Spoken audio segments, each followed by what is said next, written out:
Detroit Lions fans, this is Detroit Den 313, if you didn't know, where we talk about the Detroit Lions. Some might call us homers. We don't give a, this is a kid's show. We're not going to go there. But listen, hit that like button. Don't forget that this is the best Detroit Lions podcast in the universe, right? But Steve, what the heck are we talking about? The universe is big and we are the best. It's not opinions, it's just a matter of facts. Facts. Today, what we're talking, players or position, it doesn't have to be limited to players. We're talking stock market. We're talking who are you buying, who are you selling? It could be more than one person, it could be multiple people, it could be a group, it could be a team, a side of the ball. There's really no limitations to what you want to buy. So, William, where do you want to start with what I'm selling or do you want to start with what I'm buying? I mean, I'm just one of those people. I don't eat my dessert first. I'm a stereotypical guy. I'm gonna eat the meal. I'm gonna eat those veggies, and then I'm gonna have dessert last. So please, just hit me with the neck first. What in the heck are you selling? I'll tell you, I'm the exact opposite. If you put some chicken and veggies in front of me and a bowl of ice cream, I'm gonna hit that bowl of ice cream 10 times out of 10. Are you still gonna eat? Are you still gonna eat the meal though? We'll see. I don't know. It's not probable. I might nibble like a toddler. What am I selling today? What am I selling that I need to see more? This is not a hater show. This is not bashing the team. This is constructive criticism. If you don't know the difference, grab a dictionary, a thesaurus, look it up. There's a difference. When you play football, there's no such thing as a perfect game. You're a coach, right? You could beat a team 110-0. There's probably something you could work on, right? Yep. This offense has been a problem in the second half of football games going all the way back to 2023. And you said something yesterday that touched my soul. Or not yesterday, but the other day. Yeah. This offense has been together for 4 years. Jared Goff, Ben Johnson, the offensive line, Penei Sewell, these guys have been together, meshed. We should not be having these fourth and third quarter woes and struggles like we've been having. And I know it's going to get figured out. I know that it's going to be better in the first half, or maybe those lulls in the second half don't mean as much. But in a game like the other day, we need to see some more consistent scoring. I am a full believer that this offense will be okay at the end of the season. When we're raising the Lombardi trophy, we're going to be talking about how it was top 5 in the league. But I need to see some better execution, some better play calling. I don't know. This goes back to last year. We were talking about like after the Carolina game, like, all right, we're kind of letting teams hang around. We're just letting teams kind of hang around. We're not scoring. Defense was a struggle last year. I need these third and fourth quarter offensive lulls to be done and over with. We have Amon-Ra St. Brown, who got held in check, and we still won, so I'm still not complaining. Sam Laporta got held in check, and we still won. I'm not complaining. Jahmyr Gibbs kind of held in check, had some splashes in the other day, but David Montgomery was probably the player of the week on offense. Still, we won. Offensive line, overtime, hey, let's go take over. I just need to see this offense be firing on all cylinders, similar to what we did in that Denver Broncos game last year. That was probably the most complete offensive performance we had last season. I need to see that more than once every 6-7 weeks. Steve, I'm gonna say this. If this was a show that was on ESPN, I would be glad that I was here live and I just bought a ticket and I could just listen. Right? Because I agree with everything that's being said. I would, if there's a, can I hit a like button? Okay. I want to hit a like button. You're just laying it down, man. I'm just gonna piggyback that, man. Like, what's frustrating and what I don't understand is the fact that nobody seems to be upset about our offense. Like everybody's kind of like, oh yeah, we won. That was awesome, And I won't even get into the other stuff, but that people were complaining about. It seemed like, but it just seems like never is the offense. And I'm actually worried for you because it seems like when the few minority of people do speak out against this offense, they get hammered. So, hey guys, he said it, or I should be going to he said it. I said it, and I'll say it again. Yeah, man. But I agree with you, man. I'll stand on that. I do also believe that we'll get it figured out. But for a group that's been together and a group that, I mean, from the OC down to the players, I just expected a little bit more, maybe. Week 1, we got a few bells, a few whistles, a few new things as far as terminology goes. Maybe that's the deal, and then we're just taking a little bit of time to get settled in. That's the hope. But we go back to last year, we had a little thing called not scoring points in the second half, and definitely not scoring points in third quarters. So what are we doing here? Is there ever going to be a time where this offense can just play 4 quarters of great football and we can just light it up like that the offenses of the past, like the greatest show on turf, just because I say that because I always compare Gibbs to that guy Marshall Faulk that I really enjoyed, man. So can we put up numbers like that? Can we put up 4 quarters of exciting football, or is this kind of always going to be what it is? At the end of the day, halftime Sunday, we only had 10 points in a game where the Rams only had 3 points. If you'd have told me when I woke up that Sunday morning, hey, Rams are only going to have 3 points at halftime, I'd have said, this game's over at halftime then. This game's over because we're going to have 31, 28, somewhere in that vicinity. That's what it should have been. We should have been up. And I get it. The Rams are a playoff team. Some people, I've heard some stuff that people think that this is an NFC Championship game rematch. I don't know about that. And I'm not trying to knock the Rams, but if they only scored 3 points in the first half, we should have scored double at least what we had. It should have been at least at a very bare minimum 20-3. Yeah. 20-3. Period. I agree with that, man. I think that putting up a couple of touchdowns, man, in the first or second quarter for a game that you've prepared for I don't know, months, right? Because that first game, that first week, it's a game that you have been preparing for since the final game that you played up until the next game. You've been preparing. You knew who you were playing for most of that time. You know what I mean? And you or had a general idea who you were going to get. And after that, you were really dialing that in once you knew who it was. So I just feel like, man, I need a little bit more from this offense as well. William, do you want to know what I'm buying? What are you buying? Let's bring this thing up. Lift this thing up. About to go roll them dice, baby, because we're about to get hot. I'm buying me some stocks. For you guys, I have no idea what it is either, so I'm on the edge of my seat as well. If I could take out, if this were like a real thing and I could buy stock into this team, I would go to my bank. I would say, I want to take out my entire equity on my house. Oh boy, hold on. The entire equity, every cent that I have, every dime, every penny. I might even borrow a couple bucks from Mama Perkins and invest her future. And I'm buying into this defensive line. Oh boy. I am so all the last 24 hours, I have been hearing about how the defensive line didn't look good. And I don't know where you guys watch football at. I don't know where you say things like the offense has to bail us out again, because I just hit you with the first half stats for the Ram. 3 points in the first half. 3 points. 3 points. It's not opinion. You can check the box score. They had 3 points. This defense stood on their head in the first half. 3 points. William, I would take every cent that I have and I would buy it into this Detroit Lions, who were going against a team whose average route that they ran on Sunday, 4 yards. Average route that a wide receiver ran for the Los Angeles Rams, 4.03 yards. And I told you guys this the other day. I told you in our postgame show, I said, it looked like to me the Los Angeles Rams showed up and said, we know we cannot run the football. Humble. They were humble enough to at least admit that. But they knew we can't get away from the running game and we can't just abandon it, but we also can't get ourselves behind the sticks. We can't get into 2nd and 12, 3rd and 11. We have to get positive yards. So what am I going to do if I'm an offensive coordinator from the Rams? And it was brilliant. It was great. I can't even say that it wasn't.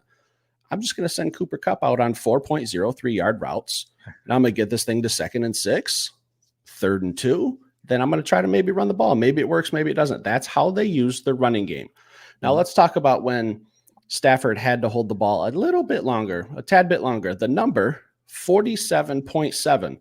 That is the pass rush win rate that the defensive line had against the offensive line of the Los Angeles Rams. And for those of you who are saying, man, their offensive line was banged up. They were out 2 tackles, a center, a kicker, and an usher that was handing out popcorn. Like, that's who our defensive line was going against. 47.7. You're telling me that every time Matthew Stafford held the ball for more than 4.03 yards, we won 50% of the time almost. Flip a coin. Did we win or did we lose? I'll take those odds every single day. Marcus Davenport, disruptive the whole entire game. Aiden Hutchinson had, I think, 8 pressures, something like that. And I'm not 100% sure on that stat. I'm just pulling that from my memory, I hope. 8 pressures. What more does this defensive line have to do to make you guys a believer? Like, we don't even have DJ Reader yet. We got guys like Levi Onwuzurike, who at the end of the NFC Championship game, look me in the eyes. I'll shake your hand if you can tell me that Levi Onwuzurike was going to be a name that you thought was going to be a huge producer before training camp. You didn't think that. I didn't think that. I had questions. DJ Reader, I haven't seen him yet. Marcus Davenport, we said if he's healthy, he's a problem. He was healthy on Sunday. He was disruptive. Now, things changed a little bit when Aiden Hutchinson had his roughing the passer call. It was a roughing the passer. He hit him low. Can't do that. It's a no-no. Boo-boo. Smack on the hand. I felt like Aiden kind of had to let up a little bit because he didn't want to get another big pass interference call with the game going the way it was. Marcus Davenport, at one point he had Stafford wrapped up and he kind of squirted out. Now, if you guys aren't familiar, you got your notebook out, William? You going to school? Marcus Davenport had Stafford wrapped up. If you guys aren't familiar with the new rule that the Detroit Lions and the whole NFL has to incorporate called the hip drop tackle that is banned, that was the only situation where I think Marcus Davenport had him wrapped up and was the only way he could have brought him down was with a hip drop. So it wouldn't even have mattered. William, I'm done. Steve, I tip my hat to you. And guys, you know, if you've been watching us since this thing started, you know I never tip my hat to Steve. I got to give him a hard time at least about one little thing. No, I got to give it to you. I got to give it to you. But there is one thing. Now, I love that you are buying this D line, but you want to know what I'm buying? Jake Bates jerseys?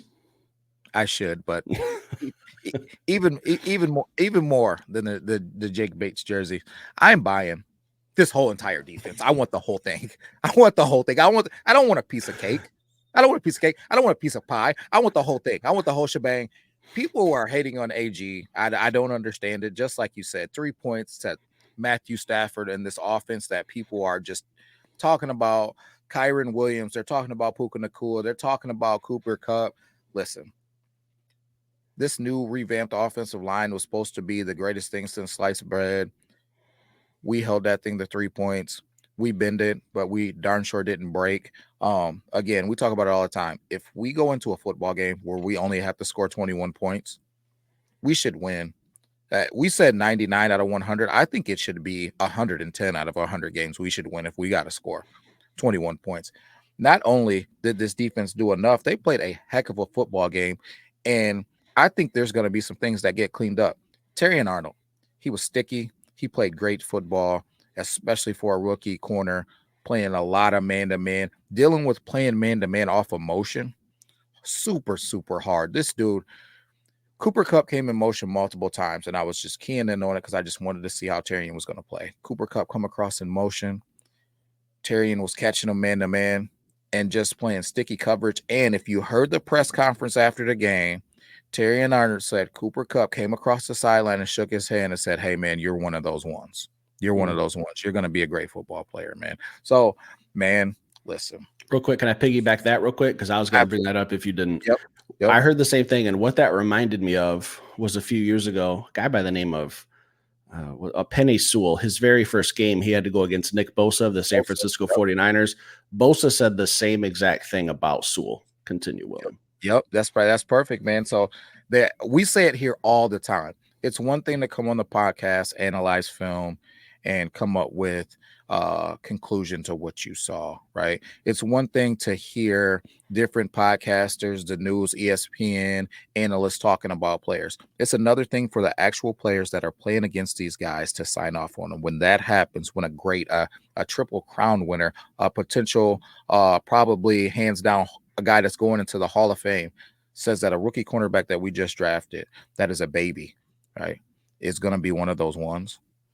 You know that he's going to be one of those ones, man. Lord willing, he stays healthy. So listen, we said it at the draft.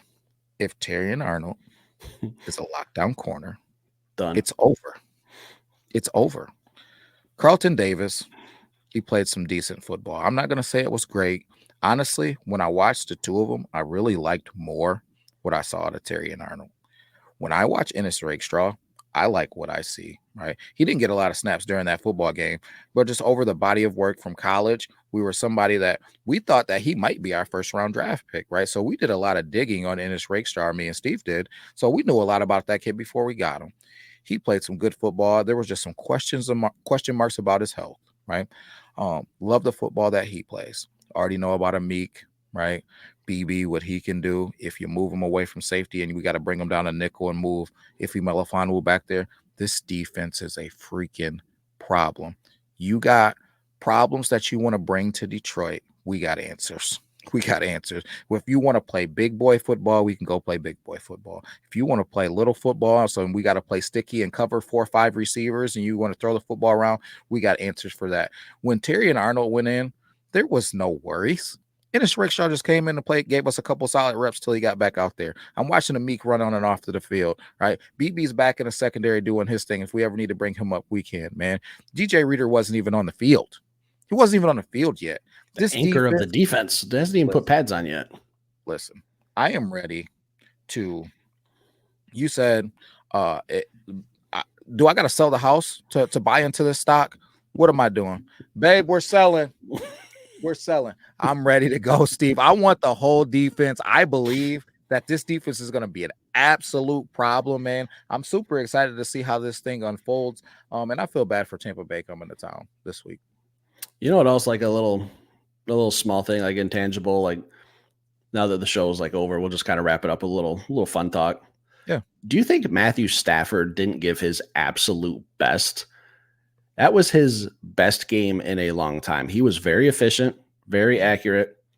And my last thing is, for everyone knocking that defensive line, I want you guys to go back, rewatch the game if you had it recorded. There was a key moment where the defensive line made the most impactful play of the game, and it's going to go very unnoticed. It was north of the 2-minute warning, 3rd and 10 for the Rams. We had pressure on Matthew Stafford. If they get a first down, it's game over. They were passing. They were trying to pick up the first down. They took a page out of Dan Campbell's book and said, I'm going to be aggressive. I'm going to go for the win. They could have just ran the ball, made us use a timeout, or took it to the 2-minute warning. 3rd and 10, Matthew Stafford gets the ball. Aiden Hutchinson does a little spin move. He's coming inside. Stafford sees him. Oh, there's Marcus Davenport on the other side. Caused Matthew Stafford to kind of take a awkward step to his right and forward while trying to throw a pass to the left to Cooper Kupp, and he overthrew him because the pressure got there. Now, it didn't go down as a sack. It's not on the stat sheet. Nobody got credit for it. It was one of those plays that a game within the game. It's not sexy because nobody got a sack. Nobody was doing a victory dance or doing any type of celebration. If we don't make that play right there, we lose that game. Yeah. And I wish I could clip it, but YouTube knocks us for a copyright sometimes when I clip stuff. Yeah. And I didn't want to risk it on that one. But if you guys know the play, I gave it to you very thorough. You can go find it. It's out there. See for yourselves. Yeah, Steve. I got, again, guys, I'm just going to do this one more time because I don't know. I'm probably never going to do it again. You talked your shit today, Steve. Can I tell you a fun story? I texted it to you during the game. There was a time, first of all, I forgot about some people changing jersey numbers. We brought in Parker Hess, who's 43 now, and he lined up at fullback for the first time. And I texted you and said, why the hell is Jake Bates playing fullback? For a second, I thought to myself, what kind of wrinkle is Ben Johnson about to do with a kicker at fullback? And then like the play happened, I was like, oh yeah, he switched numbers. He's like 38 or 39 now. But for a split second, I was like, dude, we got kickers playing fullbacks now? Like, what was this, Little Giants? That's all for tonight, William. You got anything else? That's it, man. All right, guys, let us know what you think about the show. We're going to be doing this again once a week. Stock high, stock low, buying, selling. Yeah, let us know what you think. You buying, you selling, hit that like button, leave some comments. We'll be back later with another show. Peace.